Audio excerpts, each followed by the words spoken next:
Ya polisi inajipata katika kurunzi kali, maswali yakiulizwa kuhusu madai ya ukabila katika baadhi ya vituo muhimu vya polisi jijini Nairobi.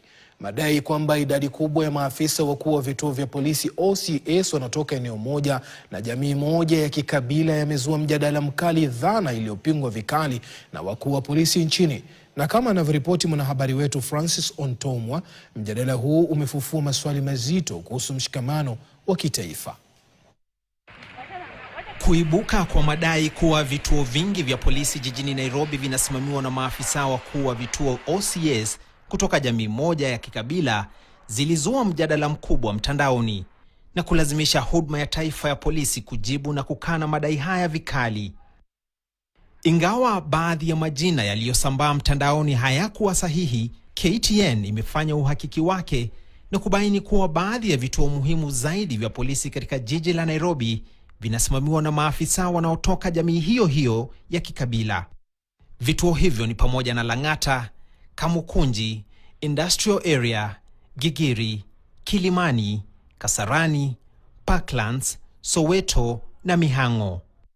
Mamlaka huru ya usimamizi wa huduma ya polisi IPOA imeelezea KTN kuwa inaendelea kuchunguza swala hilo na itatoa hadharani matokeo ya uchunguzi wake pindi utakapokamilika. Article 56 which provides affirmative action, particularly for marginalized communities.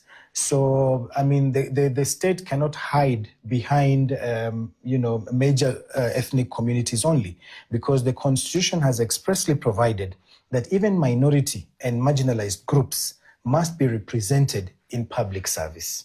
Na hii ndiyo sababu mjadala huu umezua hisia kali na maoni mengi mtandaoni. Nafasi ya afisa mkuu wa kituo cha polisi OCS ni miongoni mwa nafasi muhimu zaidi katika kituo chochote cha polisi, akiwa na jukumu la kusimamia shughuli za kila siku, wafanyakazi na masuala ya usalama. Katiba ya Kenya inasisitiza ujumuishi ndani ya taasisi za umma. Ibara ya 232 ya katiba inayohusu maadili na kanuni za utumishi wa umma inasema kuwa ni lazima kuwepo uwakilishi wa jamii mbalimbali za Kenya katika taasisi za kitaifa.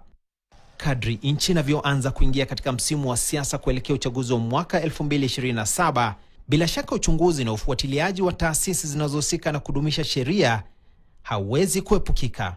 Na kwa nchi ambayo historia yake imegubikwa na mivutano ya kikabila, kudumisha imani ya wananchi kwa taasisi za kitaifa kunabaki kuwa jambo la msingi. Francis Ontomwa, KTN. Na taarifa hiyo ya Francis